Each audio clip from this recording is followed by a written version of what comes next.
We're sorry to interrupt your normal Halloween broadcast. No, we're not. But Fright Flight 2024 has been postponed. Truly, the horror. Now, I would say we feel bad about that. We don't. But the postponement, and thus rescheduling of your Fright Flight 2024, comes with a restructuring of the co-pilot's review company and facilities. Yes. Going forward, your Fright Flights will be available on October 31st or Halloween. Yes. We do know that this means you'll have 2 episodes from us in 3 days, and that's unprecedented. Yeah. But we feel it's very important that our values align in a strategic manner here at Co-Pilots Review Incorporated. Honestly, it's just the fact, like we mentioned before, we're kind of running out of YouTube small horror things to watch. So with the idea of doing the Twilight Zone movie for this month, we've kind of decided, fuck it, if we're doing a movie, like how we kind of do during Christmas, how we have an episode on Christmas, we figured, fuck it, we'll just do a movie on Halloween then instead of doing a bunch of tiny but little things where we actually need more time to watch it and figure out what we're trying to watch, and then putting that on the 12th, which like, it's a movie, we can watch it, we can review it, do it, have it on the 31st. It's not as much turnaround as having to find several different YouTube shorts, watch them, review them, which I realize it takes less time to watch, but like, it's more involved in finding them and finding ones that we think are at least of decent quality, like seem to be of decent quality. To be fair, that's exactly what I said when I said we need to realign corporate values. And without being so well fucking known. I know we did like 2 or 4 well-known ones. We've done like, some really famous ones. We did Marble Hornets, Yeah. which is like one of the most famous ones. Yeah, but like I think as far as Marble Hornets go, the thing that's mostly known for happened much, much later, and I don't think a lot of people have seen the start compared to like later stuff in it. I think Marble Hornets is more well known as a thing that exists than it is a thing that people have watched. Yeah, and like we watched Look-See, which at the time when we watched it didn't have a fuck ton of views, I don't think. It had a good amount, but not nearly as much as it has now. That entire studio just makes bangers after bangers. Yeah, they do.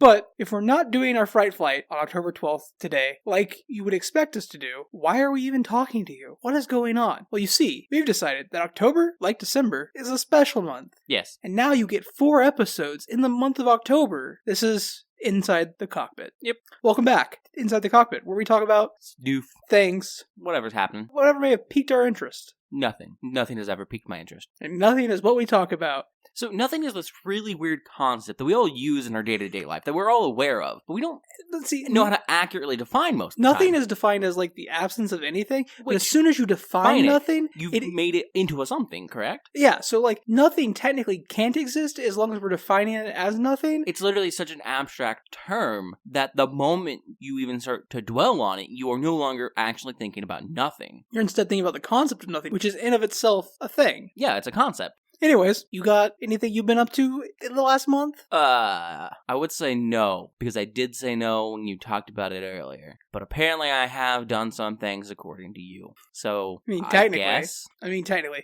Oh, well, let's start at the start then, at least for you. Okay. Steam rolled out something new. Instead of having friends and family that you can share your account with via some really inordinate and painstaking tasks. That sometimes you have to redo for no reason other than the fact that Steam forgot you did them before. Steam now has what's called family groups. Yes. And you can have up to 6 people in a family. Okay. And if you leave a family, you can't join another family for 365 days after you leave it. Just like real life.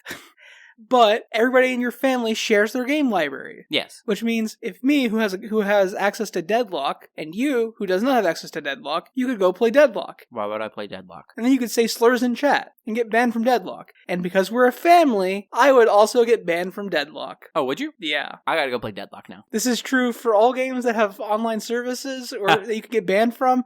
If one person on the family gets banned, everybody on the family is banned. Gotta trust people. Exactly. But the more important thing about a family... Or just never play online games with people. But the more important thing about a family is that we all get each other's games. Oh, I thought it was that we were going to drive fast cars and commit heists. That too. Dope. And also, Ohana means family, and family means nobody gets left behind. Exactly. But another cool thing about the new Steam family is you can use other people's DLC now. You can use other people's DLC, and previously, if I was playing any game from my library, Justice, who was a part of my family before, could not access any of my games. Now I just can't access the specific game he's playing. Unless the family has multiple copies of that game. Yes. For instance, our family has 2 copies of Balatro. Yeah. Which means at any time, 2 of the 5 people in our family can play Balatro. Yep. Or golf with your friends, because we have 3 copies of my golf. friends are now in my family, and I bought them a game to force them to play it.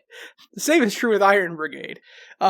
3 of the 4 people, including myself, who I bought Iron Brigade for, are in the family. Yep. Which means there's 3 copies in the family. So now anybody who in the family doesn't have Iron Brigade can play Iron Brigade. Yeah, and the way the whole DLC thing works, which is neat, is so for most games, if there are multiple copies in the family, it'll show you the game, and then it has like a little circle on the bottom that tells you a number, how many copies exist within your family. Mm-hmm. And if the games are the same, no different DLCs or anything, you're just going to start the game, and it's always going to launch your copy if you have a copy. Mm-hmm. But if there are different DLCs or different versions of the game, when you click on it, there's an option, settings cog, that you can click on and change the preferred game you would like to play. So if you have the option, which one does it launch, and you can select a different copy that has DLC that you do not have, and now you'll be playing that game with the DLC. And from the way I saw it and when I was looking at it, I have not looked any of this up because it seemed like a pain. I've just worked some things out. It seems that even if you're launching a game with DLC that you do not have, and you're launching someone else's copy, it does still use your save data. Now, I don't know about games that have inbuilt saves, games that are mimicking more classic GBA things, but most of those still save somewhere in your system folders. Yeah, they all actually save in your system folder on Steam. So you should still just be able to play your data, but now with DLC you didn't have. Yeah. Speaking of, you mentioned that you haven't looked into it because it's a pain in the ass. Yeah. Speaking of pain in the asses, I want to talk about how you used to have to authorize people to use your Steam games. And this was such a pain because the old way was if I wanted my friend and friend of the show, Chris, to be able to access my library of Steam games, I had to log into his computer and then go to settings, go to friends and family, and then authorize this user and device to have access to my games when not logged into my account. Yeah. And even doing that was limited to a certain amount of computers. Yeah. I think it was the same number. Five people. Which is even crazier given the fact that it's not set to that specific user, so if that user signs in somewhere else. It's set to that user and computer. It has to be that device and that user. So, like, if someone uses a computer and a Steam Deck, you have to approve both of those, and that takes up another slot that you have. It only takes up one slot. Oh, I thought it counts users for slots. Devices have no limits. Okay, still a pain in the ass that you have to then log into that other device for them. So just being like, no, they're approved. Like, just let them play the game. Yeah, it's actually an insane thing because it also meant, like, me and my friend Alex. Alex lives in California. I live in the Midwest. When Alex and I wanted to share libraries, there was no way for me to log into his computer from where I was, or for him to log into my computer from where he was. You're going to have to give private login information to someone else, which even if you trust someone, some people aren't comfortable with that. I just used to change my password when I was going to do that. Yeah. I was going to say you could change your password, but I personally don't know if that then requires it to be logged into again. It doesn't. You can you could change your password, give it out, let them log in, authorize everything, log out, and then you could change your password back. Yeah. It's still a lot of work. But also, I guess, in that situation, if you have hidden games, which is the thing I know you can do, I think you have to hide them on the new device when you log in again. No, you can hide games from libraries. Oh, okay. I don't know. It seems like a lot of work. The only thing I have hidden is Steamworks, because it's not a game, nor is it an app I use. It's a Steam redistributable that I hate seeing pop up in my library, so I have it hidden so I never have to see it when I'm scrolling through my games. I've never hidden anything in my library ever. Yeah. I saw it as an option because I was just trying to fucking get rid of the Steamworks because I just didn't want to pop it up. I was like, oh, I can just hide this? Dope. That said, the new way of going about it is simply you go into your Steam settings, you go to friends and family, and you click create a family. Yeah. And then you can send an invite up to 5 people to join your family. Families are segmented into 2 categories. Yeah. Adults and children. Adults have the permission to add new members to the family. Okay. And have access to all games. Yeah. Children, you have to verify what games from your library they can have, and they can't invite new people. Oh, neat. That said, I've just been inviting everybody as adults because they're all adults? Yeah.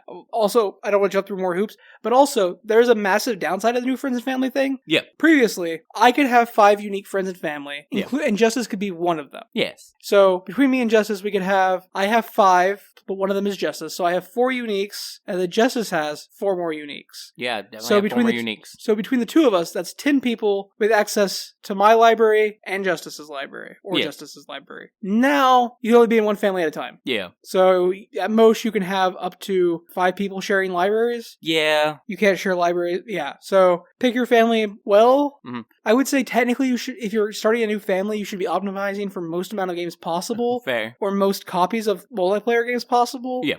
Though, to note from my understanding, even if you're using the family system, if you yourself are, if you're still part of someone else's friends and family, their stuff they can still play your games from it, I believe. I think you can still play theirs, it just doesn't show up in the rest of your family thing. So, because not everyone is automatically included into the new family system. So the way the new friends and family works is if you have old friends and family from the old system. Yes. And you have any of their games currently installed on your device. Yeah. And you join a family or start a family. Mm-hmm. You'll no longer have access to their library. Okay, except for the stuff you already have installed. Got you. And then you'll have access to everything they've installed, everything you've installed, until either you delete it or Steam does an update or something. Yeah. But currently, like, Chris has not joined our family yet. His life is busy. I get it. Yeah. I'm going to remind him tomorrow morning to fucking join the family.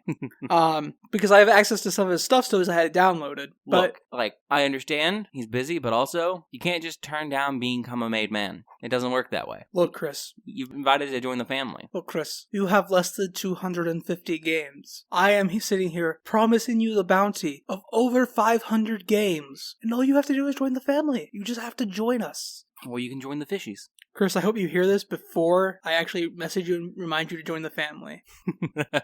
Anyways, that's the Steam stuff. It's a lot of technical stuff that probably doesn't matter unless you play games on your computer. It's fun that we started out with that. It is fun that we started out with that. We started out with that for a reason. Because Justice has been playing a game recently that he's borrowing from our friend Matt's library. Oh, yeah. I've been playing the Plucky Squire, which I'm not super far into it, but it's neat. You're a young knight-errant page squire. That's the word. It's deleted in the title. You're a squire. Though you don't seem to be a squire for anyone, so I think they just chose a word. And you are the main character in a storybook. Mm-hmm. And the big bad has somehow diverged from the plot of the book and is now using some weird form of meta magic to manipulate the story of the book. And Because they're tired of losing. yes, that's his entire reason. He's tired of losing. It's literally Inkart, but a video game. Yeah, and then he kicks you out of the book.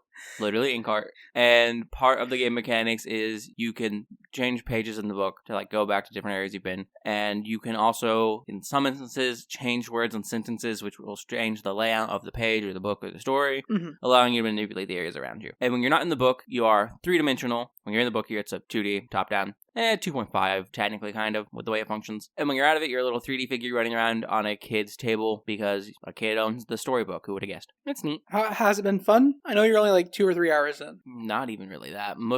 That might say my playtime, but I haven't played it that much. I've had it open. Fair enough. But it's been good. The story is fine so far. It is very much a more childish story, but not in a bad way. I just haven't gotten super far to like really dig into it, but the gameplay's been fine. It's been mainly just like some simple puzzles so far, but I don't hate it. The only reason I even started a new family was because my friend Matt called me because he saw that I like entered a contest to win a free copy of Plucky Squire. He's like, Yeah. hey, I have it. If you just want to use it for my library. Like, he wasn't aware of the friend sharing that Steam used to have. He's like, if you just want to log into my account and play it sometime, I was like, I could just add your account to my family and we could share our libraries. He's like, what? And so we tried to do it the old way, but the old way's gone. You can't do it the old way anymore. Oh. So we had to make a new family, and we shared libraries, and he's like, I was like looking through his library, like, oh fuck, UFO 50's on here? Plucky Squire, like, yeah. And then Justice joined the family, and we're waiting on Chris, and I think I should send Hunter a family request too, but I wanted to leave a couple slots open in case Matt had people he wanted to invite. Fair. Or in case Justice had people he wanted to invite. No. Or in case Chris had people he wanted to invite. That's possible. But, so that's how the new family started, and like, I haven't got around to playing Plucky Squire yet because I know that it's also got platforming sections, and not anything bad. Nice. So far. Like, it's all been super simple. And I have died once, and it was during a platforming section, but because I wasn't paying attention, I got distracted by something I had up on YouTube, and the platform I was on crumbled. Nice. Yeah. The jumps are easy, they're forgiving, the jump is kind of floaty, but not in a bad way. Nice. I hate platformers in general. I know you do. So I've been kind of like worried about like, I love the way the game looks, I love the idea of the story, I want to play it, but I also don't want to like end up hating it, because right now I actually really like the idea of Plucky Squire.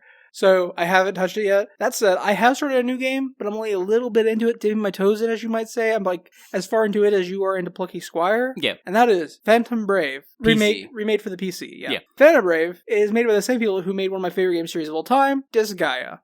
NIS Software America. Yeah. Even though I don't know why I said NIS Software, that's part of the NIS America. ATM machine. Yep.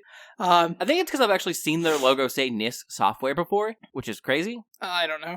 What I do know is one of the interstitial music, like between like chapter pages or episodes, is literally the same music from Disgaea. They recycled the same audio, which is fine. Disgaea has great music, so who's gonna care? I also think Flawn's voice actress is the voice actress for the main character. Entirely possible. But again, that's fine. It's fine. I mean, it could be better. It could be not Flawn, but yeah, that's nothing about the voice actress being bad. It's just me not liking Flawn, and I don't want to be reminded of Flawn. But Phantom Brave, you start out as this group of 3, like, heroes. They're called Chromas. They're adventurers, mercenaries for hire. And you're on this island called Evil Island. Crazy. And you encounter this giant monster that looks really fucking cool. And the screen cuts to black. And there's the sound of a giant sword slash. And I literally turned to Justice. I was like, oh, it's not a boss fight. You could say Deus Ex Machina. You don't get saved. You don't get saved. You die. All 3 of those characters die. And instead you're introduced to the big bad villain of the game. And he kills this giant monster. He's like, you're not that strong. thing and kills it. But it turns out one of the 3 party members that you were a part of, 2 of the party members are actually the parents of this little girl. Yeah. One of them, though, is what's called a channeler, and he can turn people who, as they are dying, into ghosts. I know you said channeler, but the way you said it, I heard a D in there. They're known as a chandler. They are known as a channeler. That's what I said. They make some pretty good jokes most of the time, but other than that, they kind of just whine. And no one really understands what they do for work, but hey. But he's a channeler, and he can turn people as they die into ghosts. Yep. And his daughter has inherited his power to see ghosts and interact with them. So he turns the main character out of the 3, the one you play as actually in that opening bit, into a phantom, a ghost. Yeah. And ties you to his daughter. So you're haunting his daughter forever. Nice. Because his daughter's a 5-year-old and needs somebody to protect her, and her parents just died. Fair enough. And he's like, you were my best friend, you're going to protect my daughter. Yeah. And so, you fast forward 8 years in the future, and you're protecting his daughter. His daughter's a chroma. She's known as the Possessed because she can see ghosts and is haunted, and people are scared of ghosts. But the entire game's mechanic system for combat and stuff is taking ghosts that your main character, Morona, can see, and then binding them into physical objects so that they can gain a semblance of their previous living form and kill stuff for you. Nice. Souls can only be bound for so long, a number of turns per combat, and then they're gone forever and you can't use them again in that combat. They're not gone forever, you can use them in later combats. Everybody can only have 1 item equipped at a time. Okay. And all items give abilities. Nice. For instance, my Morona right now is carrying around a pile of leafy vegetation that lets her use what's essentially Vine Whip. Okay. And Cut. Nice. The main no hero. Res Relief? No, she did just get a heal spell with her grasp. Okay. Because the items level up and the characters level up. But can you go into the items to make them more powerful? No, but you can go into randomly generated dungeons, which at the end can be used to level up an item further. So there is still basically an item world. That's what I said. You could also, on the island, which is like your home base, pick up an item with your ghost character that you play as, and walk over to Morona with it and be like, hey, I want you to delete this. And when she deletes it from existence, because all items are ghosts on the island, it gives you new titles you can add to characters. Nice. Right now I have Stupid and Plain as titles. Nice. So a character could be the stupid blacksmith, or the plain fighter. Nice. Which is fun, gimmicky, and a little bit stupid, which is exactly how I like my NIS games. Yeah. So far, it's a lot of fun. The combat, though, isn't like a grid-based. Instead, you get a range of movement in meters, and it creates a giant circle around you, and you can move that far, and attacks have different ranges based on that. It's a little difficult right at the start to like gauge where you can attack from to get certain attacks to go off, right? But otherwise, been fun. So it has tabletop RPG range bands. Mm-hmm. Okay. And different people can possess different things, and putting people in different objects changes their stats. Yeah, and they will obviously work better with some objects than other objects. For instance, the ones that like it gives you as example in the beginning of the game is flowers and rocks. Flowers decrease your health. If you put a soul in a flower, they have less health. Okay. But they have higher intelligence and resistance. Makes sense. Good for squishy wizards, bad for beefy fighters. Yeah. On the flip side, beefy fighters are really good inside rocks because rocks raise your defense by 50%, your attack by 30%, and drop your speed and intelligence. Fair. So you're dumb as rocks, Yep. and you're slower, but you hit harder and take hits better. Nice. My favorite item I found so far is Cactus. Okay. Which has only one effect on stats. It gives you plus 20% attack, no detriments. Nice. So you just go, hey, get in a cactus.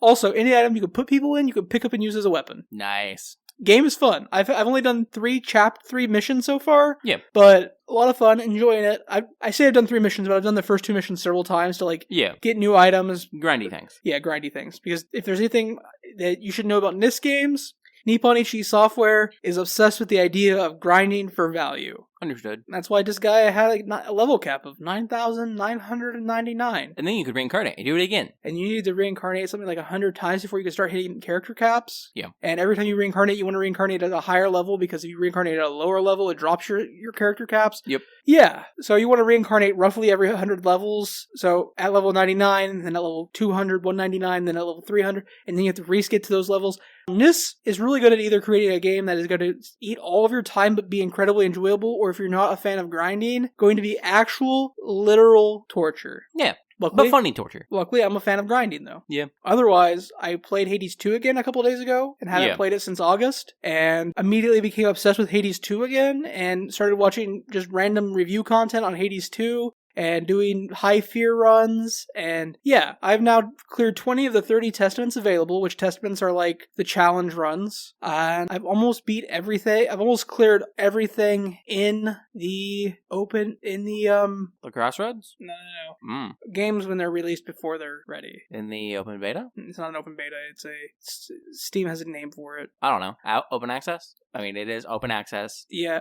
I've almost completed everything currently available in the game before release. Gotcha. Like, it's in a pre-release state right now. Yeah. And it's not expected to actually fully release till next year. But I've almost completed everything they have, which means when it does release, I will just need to finish getting the stuff to lock away Chronos Forever, which is Z-Sands and Entropy. Nice. And then I will need to beat my run to the top of Olympus and destroy whatever Titans he's sent to fight Olympus. Fair enough. More importantly, though, than you getting back into Hades and enjoying the lore and gameplay of that, you've gotten farther into the Cosmere by starting the Stormlight Archive, at least. Mm-hmm. I'm about a third of the way through the first Stormlight book. Not far enough. No, probably not. I have a really hard time listening to books or podcasts when I'm at home. Fair. And I'm currently not working in a manner that would require me to have downtime to listen to stuff. Yeah, same. So, not a lot of time to listen to books. But I mean, if you're, I know you were playing Balatro earlier in the week. You could play Balatro out and listen to book. Yes. I could maybe listen to book and play Hades. That's pushing it. Yeah. Especially if I'm on a run. Yeah, that's why I didn't say Hades. I was like, Balatro you could do. Especially if I'm on a run that's either on the clock,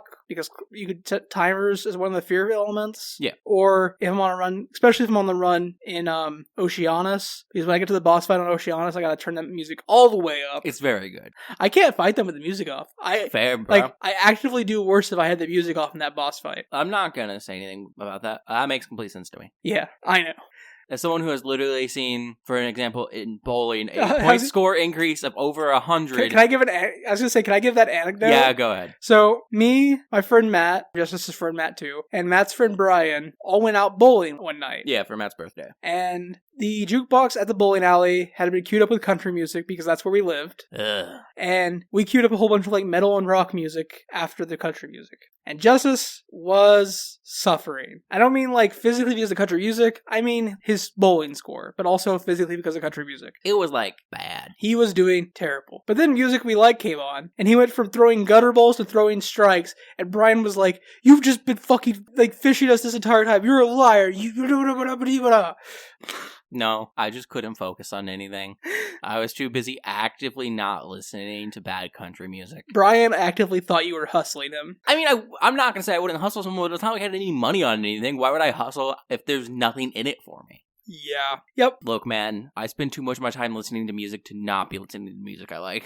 Completely and absolutely fair. We have also started watching new anime. Oh, yeah. Yeah. This manga that I really liked called Blue Box. Which I think he's mentioned before, and then about the fact that he went to watch it. Oh, wait, that's not Blue Box. That's Blue, period.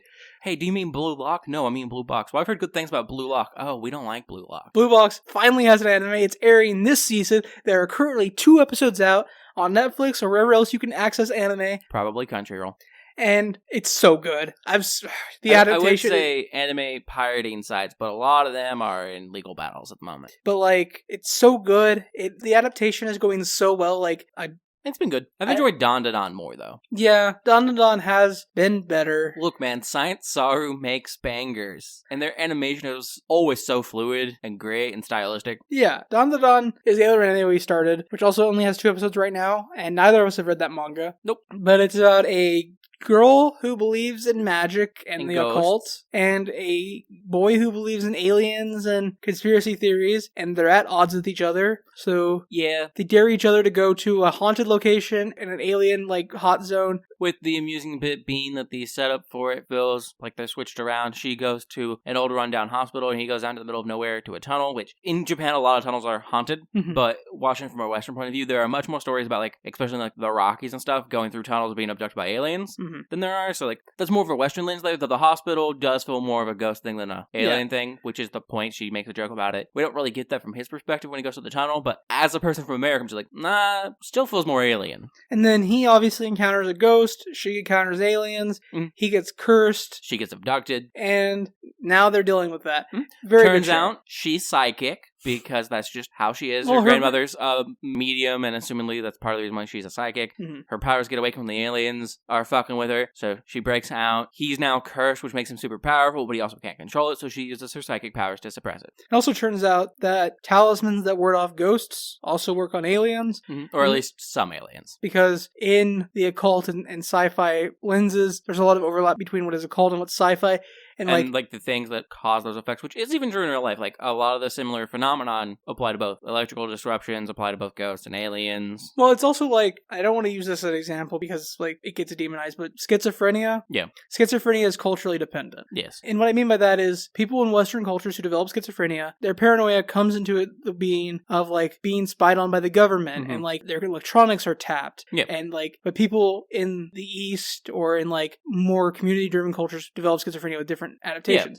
Oh, in like more traditional cultures like Japan or the Koreas, not China. China's got like almost a Western thing going on with their schizophrenia patients, but that's because China's literally spying on all their people. What? No. But those people develop like a sense of being haunted and like ghosts and like, again, it's culturally influenced. Yeah, the base root of the paranoia is that there are people watching you, spying on you, and then how that's expressed through it changes depending on the cultural norms, because that is the way that it reflects and makes the most sense. Because the idea of what is causing the sense of paranoia and dread, your brain is still trying to do normal brain things, so it's trying to justify and rationalize. Yeah. So depending on the culture, the things that make more sense to justify or rationalize it are going to be different. That's why there's an overlap in the UFO community and the ghost community, is because they're rationalizing the same experiences based on their context. Yeah, what they believe to be true, what their context for the situation is. And that's the real world explanation for why in Dawn to Dawn, these things overlap as well. Yeah. And it's because in Dawn to Dawn, they overlap not because of cultural context, but because they actually do overlap. And It's neat. And like I've mentioned, it's science art, so the animation is really, really, really, really, really nice. Yeah. Dawn to Dawn has been very good. Going back to Blue Box, Blue Box is a romance sports anime about a guy who plays badminton and an upperclassman girl that he has had a crush on forever who plays basketball. And now they live together. Yes, because It's anime. because their mothers run the same basketball team and their mothers are friends and like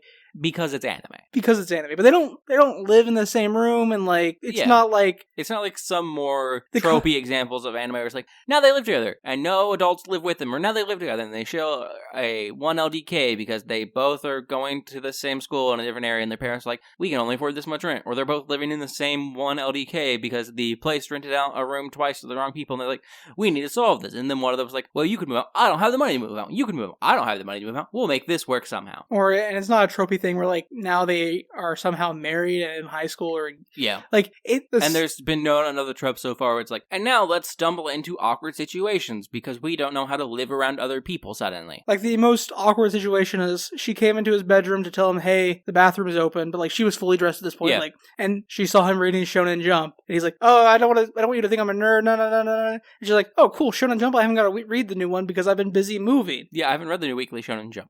The Weekly Shonen Jump that is so fucking massive and makes me hate the fact that Monthly Jump was like maybe a third of the size.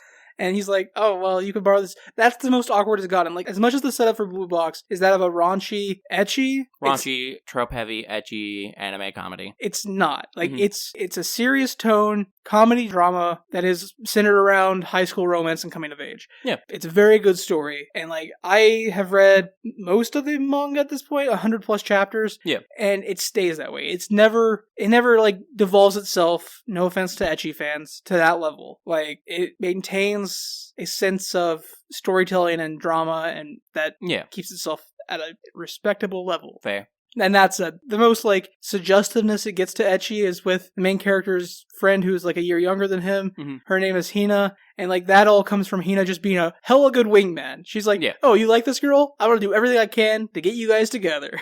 Fair. And then drama and comedy ensue because the older basketball player, mistakes Hina and his relationship because they're very close friends. Yeah. Yeah. Good anime. Good manga, really. The anime has just been okay so far because it's only adapted, like, the very early stuff. Yeah. And as a drama, it needs time to build. What? You can't just have, like, drama right off the bat? And have it be worthwhile and invested? You can have drama right off the bat. That's how you get stuff like Black Clover, which is also not really a drama once you get into the larger larger action. Yeah. Also, apparently it's so much better, but also I watched like a full season and it wasn't worth it. My least favorite thing when it comes to anime and people being huge fans of anime is they'll be like, oh no, but you gotta watch Black Clover, man. And you're like, but I watched an entire season, man. I watched like 20 episodes. And they're like, no, you gotta watch the first 50 and then it gets good. Yeah. I'm using Black Clover as an example. I realize as a show, we're like, hey, watch 2 episodes before you judge a show. Mm-hmm. I stand by that. Don't subject yourself to 50 episodes of a show. I'm using Black Clover as the example because that's what we were talking about. But I actually had a friend in college tell me, hey man, you need to watch Fairy Tail. It's the best shonen action anime out there.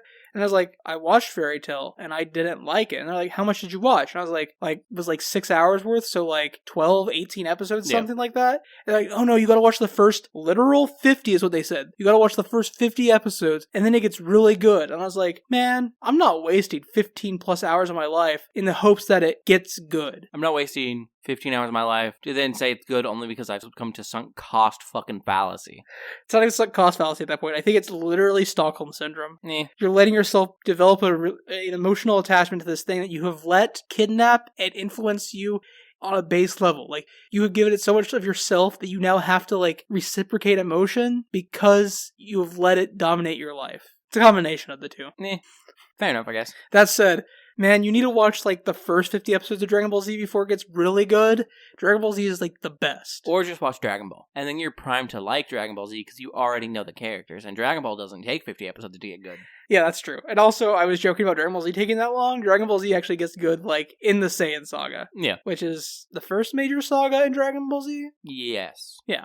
So, it's become trendy to hate on Dragon Ball Z online. They're like, people are like, this show's not very good. The art's not that great. Blah, blah, blah, blah, blah. Fair. I'll give you all of that. It's so repetitive.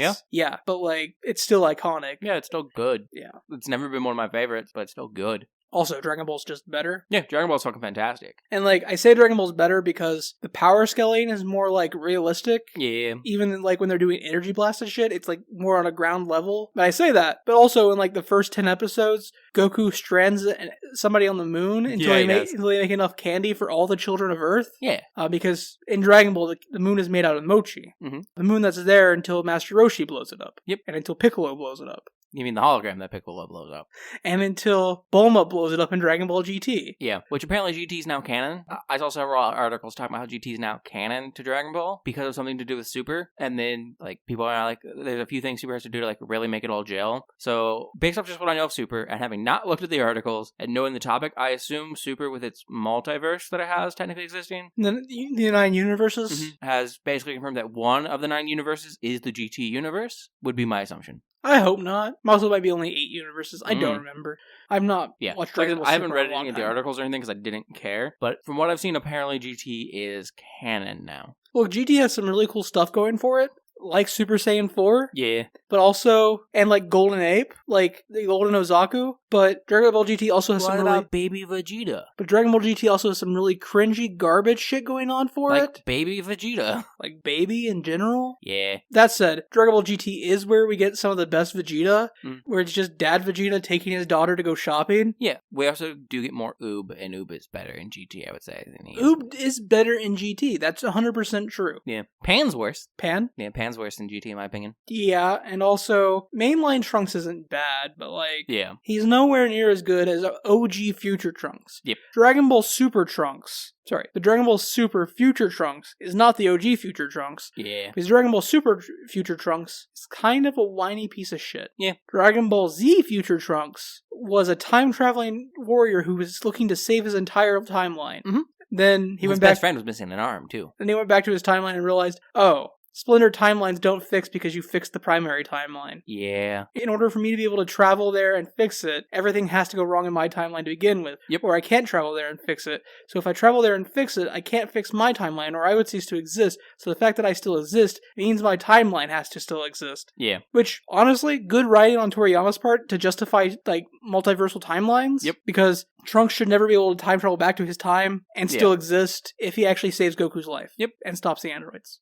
Sorry. I'm a big Dragon Ball Z fan. I know you are. Like, I don't think I'm as big as Dragon Ball Z fan as some people. Yeah, as a huge segment of the internet, yeah. But, like, I did grow up on Dragon Ball Z. It was one of the animes that, like, made me love anime. Imagine being a huge fan or obsessed with the anime that made you love anime. That'd be crazy. Yeah, that would be wild. Yep. Wait, what am I getting out of this? Nothing. Are you trying to accuse me? No, I'm not trying to accuse you of anything. I'm not obsessed with Bleach. Yeah, I didn't say you were. It's just my username for everything. But, like, Yeah. that's less because I'm obsessed with it and more because I was obsessed with it 13 years ago. None of this was targeted at you. You were giving me side-eye. I was not. I was doing shifty eyes. Oh, are you talking about yourself? I don't have a problem. Are we talking about Cardcaptor Sakura? No. Sailor Moon? No. Gundam? Yes. Oh. Hey, a new Gundam series coming out later this month on Netflix. I know. Okay. Of course I know. I was like, why are you side-eye? You're like, it wasn't side-eye. Fair enough. Fair enough. Other than video games and that little bit of Cosmere I've touched on, we both did watch Deadpool and Wolverine. Oh, we did, yes. What are your honest thoughts on Deadpool and Wolverine? Without getting into too much spoilers, because the movie's still new. It was streaming. good, but it does nothing for the universe. The way I described it to Matt when I talked to Matt last week. It was a very fun spectacle with enjoyable writing that honestly doesn't feel like it does anything story-wise. In the final outcome of it. All enjoyable, the entire experience was great. But when you take a moment and step back from it, you're like, this movie did nothing. Very much how I felt about it. Which, honestly, a Deadpool media doing nothing in the long run, not tracks for what Deadpool does. It's so Deadpool. Yeah. It might be the most Deadpool a Deadpool movie's been. Yeah, other than the new Deadpool comic arc, which, I mean, Deadpool does do a thing. He dies. Wade Wilson is actually dead now. Yeah. Like, if he stays dead, this is actually a paradigm shift for Deadpool. Mm-hmm. His daughter's the new Deadpool. But, no, like, I had this exact same, like, conversation with Matt, where I was like, the movie's a lot of fun. I loved it. It was the best written Deadpool movie there's been so far. Yep. It was so much fun. But there was a moment, and it was, like, right at the point where Deadpool and Wolverine fight a bunch of Deadpools. Yeah. Where I was like, oh, there's no stakes in this movie. Like, as much as the stakes in the movie are the entire MCU is going to be destroyed. Not the MCU. Yes, because it's the Time Variance Authority. He was going to destroy the entire MCU. That was his plan. I mean, the final plan was to destroy the entire... all timelines. But not the OG bad guys plan. His was just to destroy Deadpool's timeline. His plan was to destroy all timelines and dump them into... No, that was the person who takes over the big bad plan. Oh, yes, my big bad. Bad plan originally was just, I'm going to just destroy your universe because it's already dying. I'm going to speed it up so I don't have to fucking stick around here for centuries. That's right. Yeah. But, like, by the point where that happened, where the plan was no longer that, the existential threat of the movie was the entire MCU was going to be destroyed, Mm-hmm. I was like, oh, there's no stakes. Mm-mm. And, like, it's not just because, like, I was like, they're not going to destroy the MCU. That'd be stupid. It's a cash cow. But it's also because, like, it didn't feel like there was actual stakes to it anymore. Yeah, like, the stakes were raised too high. It's a thing that happened in stories and games and media in general, where when the stakes reach a point that are actively too high, they no longer have a pressure because it's too much of an abstract idea. It's like saying a billion. You're like, oh, that's big, and then you continue on your way. Mm-hmm. Like, when it was just Wade's timeline that was going to get wiped out, that's stakes. Yes. Because, like, there's a bunch of characters we as fans love who are tied into that timeline. But as soon as you make it the entire MCU... A timeline that we are all completely aware of, as far as corporations and things go and movies going forward, it's entirely possible, hey, we will never see any of these people again. Yeah, and like... Or it's entirely possible we save a few and move them with us into the MCU, but who's going to make it, who's going to survive, or if we're keeping any of them besides Deadpool around, is an actual viable question that has stakes. So what I'm saying is the actual meta-narrative ruins the actual, like, narrative of Deadpool, because once the stakes rise to the level of, we're going to destroy the entire MCU, it becomes unbelievable. Even, like, it actively takes you out, and it's like, people will be like, well, you have to suspend your disbelief. But, like, the issue is, you can't suspend your disbelief because the MCU is a canonical part of the Deadpool movie. Yes. And it's not just you being like, well, they can't destroy the MCU. But, like, because, like, Deadpool is referencing and making note of Disney and Fox. Like, you can't expect the viewer to suspend their disbelief when the characters are actively acknowledging the things that... Yeah. That is the one problem with a meta-narrative like Deadpool has when you raise the stakes so high. Because, and he's done it before in the comics, it doesn't happen in the movie. Yeah. But there's been times in the comics where it's like, here's this big world-ending problem, and Deadpool has, like, looked frame on and been like, so we all know this isn't gonna happen. Like, so I'm gonna pull off some shit and we're gonna make it through this because obviously they're not ending the run. Yeah. And, like, I think the Deadpool and Wolverine movie would have benefited from Deadpool at one point turning to camera and being like, really? She's going to destroy the entire MCU? That's complete bullshit. You know how much money these things make? That's not going to happen. She might get the X-Men universe. Maybe.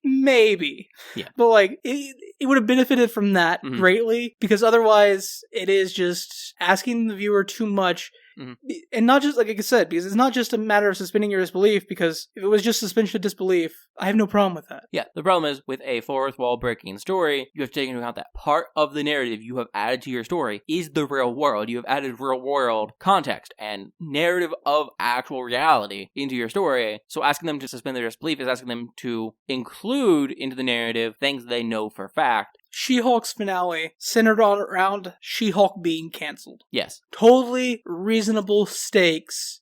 It doesn't ask you to ignore the entirety of the MCU and Disney machine. Yeah. The Deadpool stakes are just too much, and it deflates the entire thing. Yep. Good movie, though. Great movie. I really enjoyed it. Best Deadpool movie there has been. Yeah. The first Deadpool movie might be better in, like, a strict, like, sense of, oh my god, I can't believe they actually finally made this. Yeah. But Deadpool and Wolverine is probably just the best version of Deadpool. Yeah. Gambit should have had full eye collar lenses. Yeah, that's true. Oh, but look at you, comically accurate Wolverine. Yeah. Short king. Yeah. Like, don't get me wrong, actually, Channing Tatum's Gambit was actually really, really good. And this is such a nitpick. And I know it's just because I'm a huge Gambit fan and huge comics fan for Gambit. It's weird that that one specific detail to me is the issue, because something about it makes it feel so inherently not Gambit. Well, see, without the colored eyes, it just feels like a cosplay. It does. It really does. And I've seen cosplay at that level or better of Gambit. Like, it was a very good costume design. Channing Tatum did great work, but my brain just went, also, doesn't read as Gambit to me. I was really worried about his Creole accent. Yeah. And, like, he fucking nails that. Like, oh, yeah. I saw so many things about the internet being like, it's fucking impossible to understand at some point. It's like, yeah, there are bits in the comic where if you don't know Creole and you don't know phonetic Creole, you're just like, what? What did the man with the pretty eye say? Yeah. I think these context clues. If he was talking to a woman, it was probably something vaguely sexist, but not actually, like, insensitive. Just, like, word choice could have been better, but he's still being respectful most of the time. Or if he's in combat, he said something about luck, cards, dice rolls, or something, and now someone's gonna blow up. Context clues. I will say, one of my favorite things, I was vaguely aware was going to be in the movie. Yeah. But I knew Elektra was in the movie. Yeah. Sorry, spoilers. I knew Gambit was in the movie. And, like, I knew X-23 was in the movie. Yes. None of that, like, surprised me. I knew Blade was going to make an appearance. I didn't expect him to have as big of a role as he did. Same. The thing that I knew about in the movie that I didn't know about was I knew Chris Evans was in it. Yeah. I knew Chris Evans was in it. And I was like, wow, that they brought Cap back so early after he died. Yeah. I didn't know he was, spoilers, skip 30 seconds, the Human Torch. Yeah. I had no idea they were bringing him back in that role. Like, yeah. Holy shit, I knew, because I saw something about it, but, like, I didn't expect them to bring him back in the manner that they did or how they introduced him. Yeah, I was like, oh, fuck. That makes sense if they're, like, going to, like, the end of the world where, like, not the end of the world. Like, that makes sense if they're going to the world where Goliath is. They did go to the end of the world. Yeah. Well, if they Kingdom Hearts, end of the world, is just the garbage heap of the Time Variance Authority. It is literally the same thing. It's bits and pieces of other worlds and some people that have managed to survive it. Normally, the people that have managed to survive it are big bad villain people because they're too powerful to just straight out kill, so you strand them at the end of the world. Yeah, so, like, I knew that they were going to go to the world where Goliath is, and I knew Chris Evans was going to be there. I just didn't know that he was going to be that. I was like, oh, Captain America? That, like, it makes sense that Captain America, a variant of Captain America, is in the world with Goliath because he altered his timeline so vastly that it makes sense for the TVA to remove him. Which would also explain why he, like, doesn't have, like, an impact on history. Yeah. It's because the TVA plucked him out. Yep. It doesn't explain how Old Man Steve met them. But, like, MCU is full of, like, shit like that, where, like, it doesn't actually make sense once you take it to the big picture. It's because, well, they, like, make a framework of everything. They don't actually plot all the details out. So the only argument here is that everything that happens in Infinity War had to happen because the Sacred Timeline dictated that had to happen, which means Old Man Steve did have to exist, and already OS did exist because that's how the Sacred Timeline said it had to work. Yeah. But, like, I was like, oh, in other words, the idea is that the Sacred Timeline accounts for some time travel? Yes, but I was going to say that the Sacred Timeline isn't technically the timeline we were on until Infinity War, when a different timeline forced itself to become the Sacred Timeline because it was a divergent timeline that was canon, which implies that the Sacred Timeline is not necessarily straightly linear. It is branching paths, but it is the true path that must be taken. Can I tell you what my least favorite thing about Endgame Infinity War is? Yeah. They act like Steve Rogers being old is the end of him potentially being Captain America in the Avengers. Yeah. But they accidentally invented de-aging technology when they were fucking around with time travel. Yeah. Bruce Banner has the technology to de-age to de-age Captain America back to his like 30s or 40s. It's fine. They're just going to keep that in their back pocket until the actors that they have paid and all these people start dying off, and then they're just going to use AI-generated versions of them. I don't have a lot of details, but did you see where a bunch of actors were lending their voice to AI voice projects? Yeah. A bunch of actors I like Yeah. are actively destroying the voice acting industry. Yeah. You know one of the biggest proponents against that is, surprisingly? Who's that? Scarlett Johansson. Weird. It's because the people have actively asked her to do shit like it before. Because of her. Yeah. Because of her. Yeah. That makes a lot of sense, actually. Yeah. Legitimately, there was a point where one of the voices on something sounds all fucked unlike her. Well, it's because the head of the development for that company was like, I want Scarlett Johansson's voice. And they'd already started developing the AI voice for it, and she was like, no. So instead, they found a voice actress to mimic her voice super fucking well. And then they released it anyways, and Scarlett Johansson sued them.